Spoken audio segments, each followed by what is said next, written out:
મહેસાણા જિલ્લાના વિસનગરમાં સરકારી અનાજનો કાળો કારોબાર.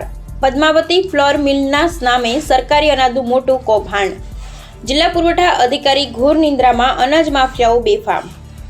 મહેસાણા જિલ્લાના વિસનગર શહેરમાં માટલ હોટલની સામે આવેલ એક શોપિંગ સેન્ટર માર્કેટમાં પ્રજ્ઞાવતી નામની ઘંટીમાં સસ્તા અનાજનું લેવડ દેવડ થતું જાણવા મળેલ છે ને આ ઘંટીની અંદર સસ્તા અનાજનું લૂંટ તળી ને તેને બારોબાર કડી વિસ્તારની અંદર સગે વગે કરવામાં આવે છે તેવી લોકમુખે ચર્ચાઓ થઈ રહી છે. આ સરકારી અનાજનો કાળો કારોબાર ચાલી રહ્યો છે તે બાબતે ગંભીરતાપૂર્વકના સમાચારો પ્રકાશમાં લાવવા માટે રૂબરૂ સ્ટિંગ કરતા સરકારી અનાજનો મોટા પાયામાં જથ્થો જોવા મળ્યો હતો. આ બાબતે જિલ્લા પુરવઠા અધિકારી વિસનગર મામલતદાર શ્રી દ્વારા તપાસ હાથ ધરવામાં આવે તો સસ્તા અનાજનું થતું ગેરકાયદેસરનું વેચાણ રોકી શકાય ને આવો સરકારી અનાજનો કાળો કારોબાર બહાર આવી શકે. Bureau report Mayaben Chaudhary, Mehsana.